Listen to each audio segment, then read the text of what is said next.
Messi വരുമോ ഇല്ലയോ എന്നതാണ് ഇപ്പോൾ എന്തായാലും കായിക കേരളം വലിയ രീതിയിൽ ചർച്ച ചെയ്യുന്നത്. മെസ്സി വരുമെന്നായിരുന്നു കായിക മന്ത്രിയുടെ നേരത്തെയുണ്ടായ പ്രഖ്യാപനം. അദ്ദേഹം ഒരു ഫേസ്ബുക്ക് പോസ്റ്റ് വഴിയൊക്കെ അത് കായിക കേരളത്തെ അറിയിക്കുകയൊക്കെ ചെയ്തിരുന്നു, മെസ്സി വരും, ഈ വർഷം എത്തും എന്നത്. പക്ഷേ എന്നാൽ ഇപ്പോൾ അതേ കായിക മന്ത്രി തന്നെ പറയുകയാണ് മെസ്സി ഈ വർഷം എത്തില്ല എന്ന്. അടുത്ത വർഷമേ എത്താൻ കഴിയുകയുള്ളൂ എന്ന് അർജന്റീന ഫുട്ബോൾ അസോസിയേഷൻ അറിയിച്ചതായാണ് ഇപ്പോൾ റിപ്പോർട്ടുകൾ വരുന്നത്. എന്നാൽ അസോസിയേഷനുമായി കരാർ ഒപ്പുവെച്ചു എന്ന് പറയുന്ന കമ്പനിക്ക് പക്ഷേ ഈ വർഷം തന്നെ എത്തണമെന്ന നിലപാടിലാണുള്ളത്. അതുകൊണ്ട് ഇനി എന്ത് സംഭവിക്കും എന്നതിൽ ഒരു ആശങ്കയുണ്ട്. എന്തായാലും ഈ വർഷം ലയണൽ മെസ്സിയും സംഘവും എത്തിയേക്കില്ല എന്ന് തന്നെയാണ് നമുക്ക് മനസ്സിലാക്കാൻ കഴിയുന്നത്. എന്താണ് സംഭവിച്ചത്? ഇതിൽ കരാർ സംബന്ധിച്ചായാലും നിരവധി ദുരൂഹതകൾ പറയുന്നുണ്ട്. സാമ്പത്തിക ഇടപാട് നടന്നിട്ടുണ്ട്, കരാറിന്റെ ആദ്യഘട്ടം നൽകി കഴിഞ്ഞിട്ടുണ്ട്. അപ്പോൾ അത് തിരിച്ചു കിട്ടുമോ എന്ന തരത്തിലുള്ള നിരവധി സംശയങ്ങളൊക്കെ ഇവിടെ നിലനിൽക്കുകയാണ്. അതിലൊരു വ്യക്തത വരുത്താനായി സ്പോർട്സ് ഡെസ്കിൽ നിന്ന് മഹേഷ് പൂലൂരാണ് ചേരുന്നത്. മഹേഷ്, എന്താണ് മെസ്സി ഈ വർഷം എത്തില്ല എന്ന ഒരു റിപ്പോർട്ടിലേക്ക്, വിവരങ്ങളിലേക്ക് എത്തിച്ചേരാൻ ഇടയായത്? എന്താണ് സംഭവിച്ചുകൊണ്ടിരിക്കുന്നത്? ദിവ്യ, യഥാർത്ഥത്തിൽ ലയണൽ മെസ്സി ഇന്ത്യയിലേക്ക്, പ്രത്യേകിച്ച് കേരളത്തിലേക്ക് ലയണൽ മെസ്സി ഉൾപ്പെട്ട അർജന്റീനിയൻ ടീം, ലയണൽ മെസ്സി എന്ന് മാത്രമല്ല മെസ്സി ഉൾപ്പെട്ട അർജന്റീനിയൻ ഫുട്ബോൾ ടീം, കഴിഞ്ഞ ലോകകപ്പ് നേടിയ ടീം എന്ന് പറയാം, ആ ടീമിനെയാണ് യഥാർത്ഥത്തിൽ കേരളത്തിലേക്ക് ക്ഷണിക്കുന്നത് നമ്മുടെ സർക്കാരാണ്. പക്ഷെ സർക്കാർ ഇതിൽ ചെയ്തിരിക്കുന്നത് മറ്റൊരു കമ്പനി, ഒരു സ്വകാര്യ കമ്പനിയെ അർജന്റീന ഫുട്ബോൾ അസോസിയേഷനുമായി ഒരു കരാറിൽ ഏർപ്പെടാൻ വേണ്ടി അനുമതി നൽകുന്നു. ആ അനുമതി പ്രകാരം മറ്റൊരു കമ്പനി അർജന്റീന ഫുട്ബോൾ അസോസിയേഷനുമായി കരാർ ഒപ്പിടുന്നു. ആ കരാറിൽ പണം കൊടുത്തു എന്ന് ആ കമ്പനി അവകാശപ്പെടുന്നുണ്ട്. അതിന് പിന്നാലെ അർജന്റീനൻ ടീം വരില്ല എന്ന് പറയുമ്പോൾ അർജന്റീനിയൻ ടീം ഈ സീസണിൽ, ഈ പറയുന്ന ഒക്ടോബർ നവംബർ മാസത്തിൽ, ആ സമയത്താണ് ഒരു ഓഫ് സീസൺ വിൻഡോയുള്ളത്. അതായത് മറ്റ് രാജ്യങ്ങളിൽ പോയി കളിക്കാൻ ഫിഫ അനുമതി നൽകിയിരിക്കുന്ന ഒരു സമയമാണ്. ആ സമയത്ത് വരാൻ സാധിക്കില്ല, അല്ലെങ്കിൽ ആ സമയത്തല്ലാതെ അടുത്ത വർഷം സെപ്റ്റംബറിൽ ഞങ്ങൾക്ക് അങ്ങോട്ട് വന്നാൽ നിങ്ങൾ തയ്യാറാണോ എന്ന് അർജന്റീനിയൻ ഫുട്ബോൾ അസോസിയേഷൻ ചോദിച്ചു എന്നാണ് ആ കമ്പനി ഇപ്പോൾ പറഞ്ഞിരിക്കുന്നത്. അതായത് അതിന് നമ്മൾ വായിച്ചെടുക്കേണ്ടത്, ഈ പറയുന്ന ഒക്ടോബറിലോ നവംബറിലോ ലയണൽ മെസ്സി ഉൾപ്പെട്ട അർജന്റീനിയൻ ഫുട്ബോൾ ക്ലബ്ബ് കേരളത്തിലേക്ക് കളിക്കാൻ എത്തില്ല എന്നുള്ളത് ഔദ്യോഗികമായി എന്ന് പറയുന്നില്ല, എന്നാൽ പോലും അങ്ങനെ ഒരു സാധ്യതയില്ല എന്ന് അർജന്റീനിയൻ ഫുട്ബോൾ അസോസിയേഷൻ പറഞ്ഞു വെക്കുകയാണ്.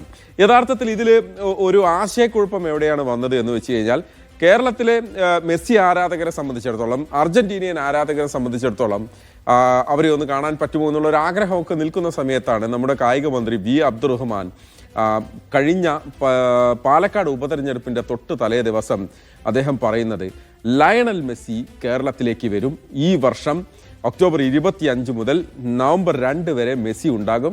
മെസ്സി വരിക മാത്രമല്ല, അദ്ദേഹം ഫാൻസിനോട് സംവദിക്കുകയും ചെയ്യും എന്ന് പറഞ്ഞപ്പോൾ തന്നെ കേരളം യഥാർത്ഥത്തിൽ ഞെട്ടിയിരുന്നു. ലയണൽ മെസ്സിയെ തൊട്ടരികിൽ അദ്ദേഹത്തെ കാണാം, ടീം അംഗങ്ങളെ കാണാം എന്നുള്ളൊരു സന്തോഷം എല്ലാവർക്കും ഉണ്ടായിരുന്നു. അപ്പോൾ അതെങ്ങനെ എന്നുള്ള വഴിയിലാണ് ഈ പറയുന്ന സ്വകാര്യ കമ്പനിയെ ഏൽപ്പിക്കുന്നതും, അതെങ്ങനെ ഈ സ്വകാര്യ കമ്പനിയിലേക്ക് എത്തി എന്നുള്ളൊരു ചോദ്യവും സ്വാഭാവികമായിട്ട് ഉയരും. യഥാർത്ഥത്തിൽ സർക്കാർ ചെയ്തത് എന്താണെന്ന് അറിയാമോ ദിവ്യ? സർക്കാർ നേരിട്ടൊരു കരാർ ഉണ്ടാക്കിയില്ല. നേരിട്ടൊരു കരാർ ഉണ്ടാക്കിയിരുന്നെങ്കിൽ 150 കോടിയോ 300 കോടി രൂപയോ സർക്കാർ ഖജനാവിൽ നിന്നെടുത്തോ അതല്ലെങ്കിൽ മറ്റേതെങ്കിലും തരത്തിൽ സമാഹരിച്ചോ കൊടുത്ത് അർജന്റീന ഫുട്ബോൾ ടീമിനെ കൊണ്ടുവന്നിരുന്നെങ്കിൽ അതൊരു വലിയ തുകയാണ് കേരളത്തെ സംബന്ധിച്ചിടത്തോളം. അങ്ങനെ ഒരു തുകക്ക് കൊണ്ടുവന്നിരുന്നെങ്കിൽ വലിയ വിമർശനങ്ങൾ ഉയർന്നേനെ, കോലാഹലങ്ങൾ ഉയർന്നേനെ. അതില്ലാതാക്കാൻ വേണ്ടിയാണ് യഥാർത്ഥത്തിൽ സർക്കാർ ഒരു സ്വകാര്യ കമ്പനിയെ ഏൽപ്പിച്ചിരിക്കുന്നത്. അവർ കൃത്യസമയത്ത് പണം അടിച്ചു എന്നുള്ളത് അവരുടെ അവകാശവാദം.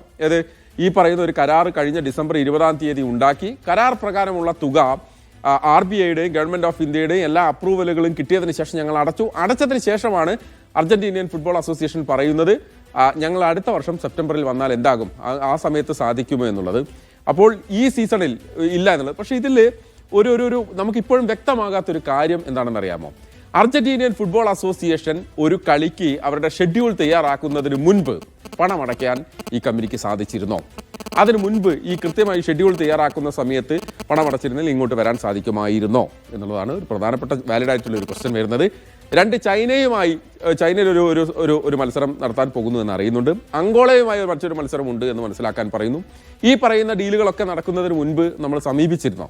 അങ്ങനെ സമീപിച്ച് അതിനുള്ള പണം കെട്ടിവെച്ചിരുന്നോ എന്നുള്ളതും അറിയേണ്ടതുണ്ട്. എന്തായാലും ആരാധകരെ സംബന്ധിച്ചിടത്തോളം ഏതാണ്ട് മെസ്സി വരില്ല എന്നുള്ളൊരു ചിത്രം ഈ വർഷമാണ് പറയുന്നത് കേട്ടോ. മെസ്സി എന്ന് പറയുമ്പോൾ അർജന്റീനിയൻ ടീം വരില്ല എന്നുള്ളത് ആരാധകർ മനസ്സിൽ ഉറപ്പിച്ച് കഴിഞ്ഞിട്ടുണ്ട്. പക്ഷേ ഒരു ഔദ്യോഗിക അറിയിപ്പ് വരാനുണ്ട്. അടുത്ത വർഷം ലോകകപ്പ് കളിക്കാനുള്ള ടീമാണ്. അപ്പോൾ ഈ ടീമിനെ സംബന്ധിച്ചിടത്തോളം ലോകകപ്പിന് മുൻപ് ഒരു എന്താ പറയുക, ഇന്ത്യയിൽ പ്രത്യേകിച്ച് കേരളത്തിൽ വലിയ അന്താരാഷ്ട്ര നിലവാരമില്ലാത്ത സ്റ്റേഡിയം ഒന്നുമില്ലാത്തൊരു സ്ഥലത്ത് വന്ന് അവരുടെ താരങ്ങളെ കൊണ്ടുവന്ന് കളിപ്പിച്ച് പരിക്കേൽക്കാനുള്ള സാധ്യതയൊക്കെ അവർ മുന്നിൽ കാണുന്നുണ്ടാകണം സ്വാഭാവികമായി. അത് മാത്രമല്ല മഹേഷ്, ഇവിടെ ആദ്യ ഗഡു കരാറുമായി ബന്ധപ്പെട്ട ആദ്യ ഗഡു നൽകിയെന്നൊക്കെ പറയുന്നുണ്ടല്ലോ. അപ്പോൾ ഇവിടെ ഇപ്പോൾ വരില്ല എന്ന് പറയുമ്പോൾ അതൊരു ബ്രീച്ച് ഓഫ് കോൺട്രാക്ട് തന്നെയല്ലേ സംഭവിച്ചിട്ടുണ്ടാവുക? അപ്പോൾ ഈ അസോസിയേഷൻ, ഫുട്ബോൾ അസോസിയേഷനെതിരെ തുടർ നടപടിയൊക്കെ ഉണ്ടാകാനിടയുണ്ടോ?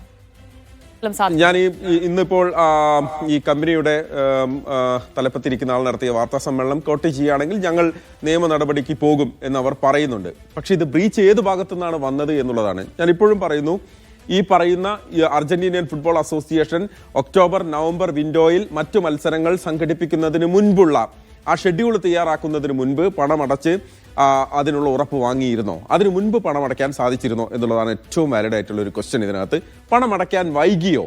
അതല്ലെങ്കിൽ പണം വാങ്ങി വെച്ച ശേഷം അർജന്റീനിയൻ ഫുട്ബോൾ അസോസിയേഷൻ ഏകപക്ഷീയമായി ഞങ്ങൾ ഈ തവണ വരാൻ പറ്റില്ല എന്ന് അവർ ഇതുവരെ പറഞ്ഞിട്ടില്ല എന്നാണ് പറയുന്നത്.